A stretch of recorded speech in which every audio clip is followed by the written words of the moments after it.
However, we need to go higher and look at things like job design and the harder things to actually, because it doesn't matter how well someone's knowledge is about their own well-being. If their work environment is just way too stressful, or their work hours are too long and they're not having enough rest breaks, and that can contribute to burnout, or there are toxic workplace cultures that are just not being dealt with head on, or you've got leaders that are overwhelmed and then, not managing their people well that's a recipe for disaster. So it's about coming higher up the chain to look at risk. Welcome to the studio. Thank you. This is our little podcast heaven. Little spot. Little nook. So I'm with Sharon from Altius Group. Welcome to the PIEF podcast studio. Thank you. Lovely to be here. Now, you were a speaker at this year's conference, and I'll read this out. Your topic was exploring the link between mental health, psychosocial risk, and performance management. Strategies to reduce psychological claims in the workplace. Now, firstly, exploring the link. What is the link? What have you found in your research that links mental health, risk, and performance management? So I think the big thing about psychological claims is that there are multi-factors that are the causative factors. And it's not linear, and it's often not one thing. So what I've been really looking at is exactly that, the link between what are the factors around a mentally healthy workplace or not that can contribute. This whole area of psychosocial risk, so looking more at upstream at the preventative factors, or what has gone wrong in the psychosocial risks space that's led to the psychological claim. And then often, as we always see with employers, or commonly see, is that when performance management doesn't go well, it can lead to psychological claims. So it's looking at how all of those things, it's nearly like Lego set, one's connected to the next, connected to the next, to then form something. Yeah, the knee bone's connected to the thigh bone. Yeah. And I think the thing is with psychological claims is that, looking at all of the data, we're not doing that well. We know that the claims are significantly longer duration, significantly higher costs. And when we look at that data over the last few years, despite all of this focus, we're actually not getting better outcomes yet. And so I think there's a real opportunity for us to do a lot more in the pre-claim space, which is a real shift of thinking around funding, because we've been very focused on, well, what's the best interventions post-claim? We need to get early access to treatment, good workplace rehab, work-focused treatment, those sorts of things. But we really need to, I think, tip that upside down and start way back, which is going to take time to change. Now, have you found in your research that certain work environments have a higher number of risk factors than others? Yeah, definitely. So the research shows that healthcare and anything to do with like community services people, so like the disability sector, hospital environments, aged care, the data is showing that those types of industries have a higher incident of psychosocial hazards and psychosocial risks. And what are the characteristics of these industries that lend themselves towards that? Is it people?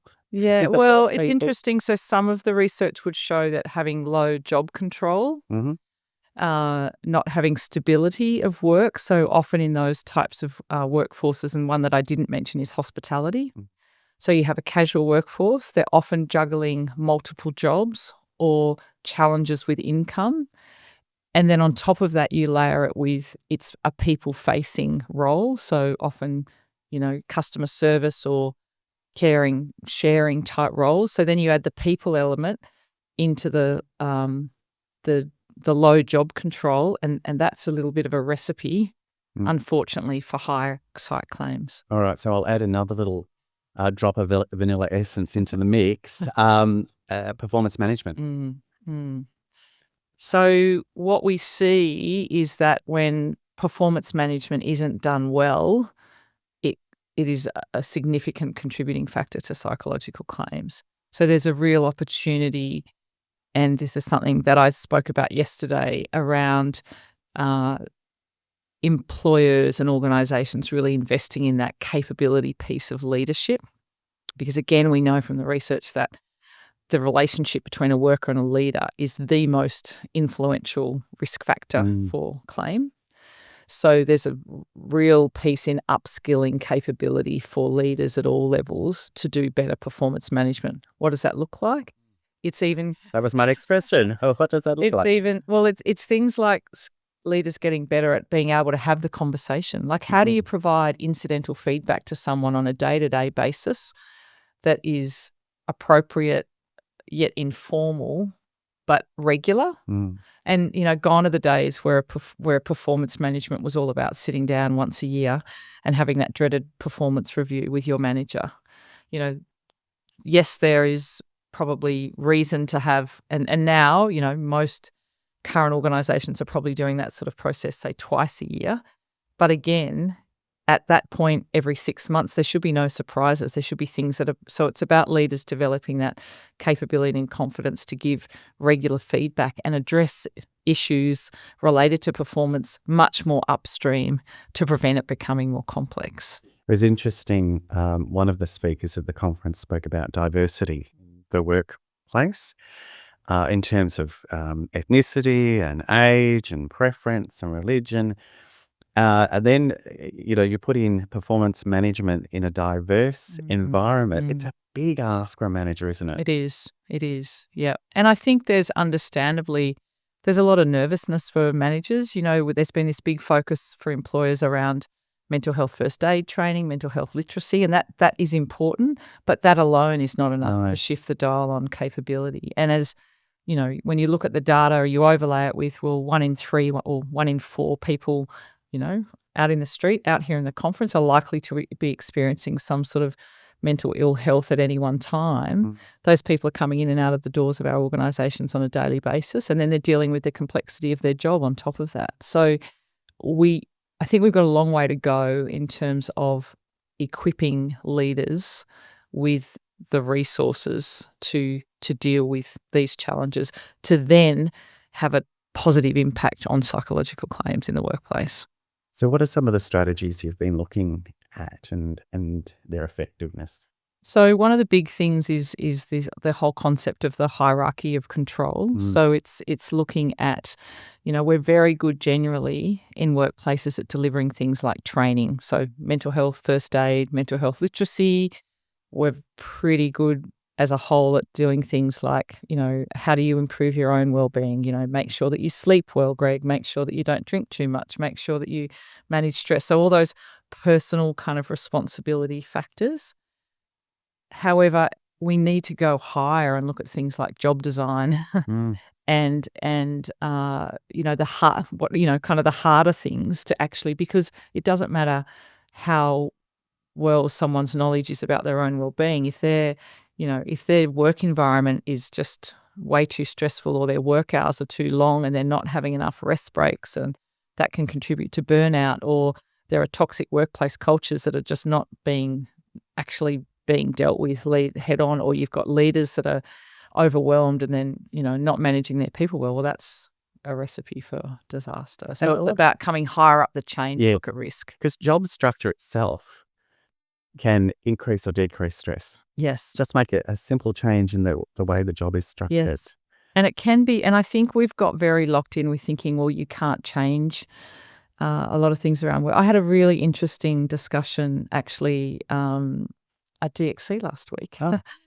And it was with a person that had been appointed to a health facility, to a hospital, and her role was specifically to address psychosocial risk. And I was speaking to her about that, and I said, wow, that's really innovative and so encouraging to see that a workplace has one full-time dedicated resource in health.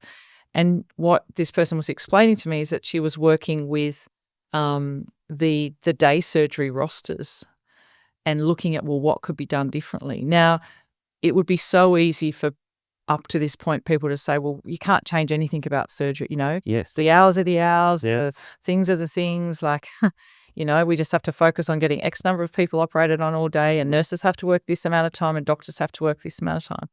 So she said they are turning it all upside down and they're looking at, well, what is the psychosocial risks within this part of the hospital and how could we do this differently? And I think there's so much opportunity to collaborate with the people that do the doing. They've mostly got the answers. And sometimes they could be simple things about a change in shift hours or, a start time versus a finish time or, regular breaks or I mean, there really are endless things. We've just got to be prepared to be courageous about being honest, I think, about what actually is possible rather than saying, well, this is how it's been done for the last 20 years and we can't change anything. So therefore we have to change the people. Yes. There's all this focus on resilience, and we have to focus on the not people. resilient enough. That's right. It's the people's fault, and that's often what happens in psych claims. You see, it's blaming on the people. It's that person. They weren't resilient enough. Gen Z, whatever. They're not resilient. Well, but what's their work involved? What are their tasks? So I think there's lots of opportunities for us to do that. It's when you talk about the simplicity, and it resonates very much with me because a little while ago, we sort of made a pact at work not to have Friday afternoon meetings. And I know a lot of workplaces have no meetings on a Friday. We haven't quite got that far, but just Friday afternoon, just back off. Yes. Right. Yes.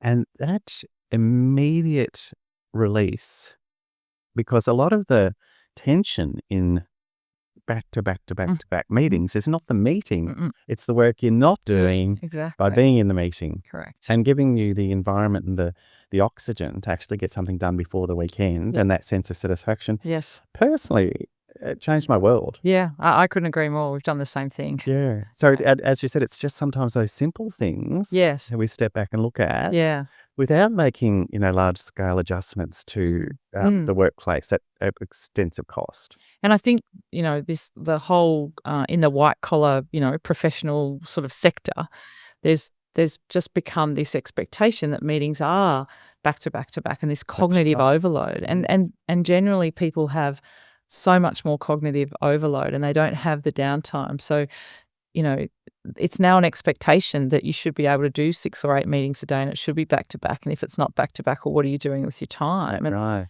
Especially with remote working. It's crazy. We would never have done that a few years ago. And even if we did, you had to give people time to move from one meeting place to the other. So there's that bump in and bump out time. That's right. And now we go straight in 11 and it's the next topic and it's the next big subject and your brain has to shift and you haven't even thought about your actions from that. So I think there's a lot we've got really mixed up in that COVID period around cognitive overload in the white collar sector, I think. Well, thank you so much for a very informative chat. That's right. And thank you for your support for the conference this year. Thanks. It's great to be back and I look forward to being here next year. Absolutely. Look forward to it too. Thanks, Sharon.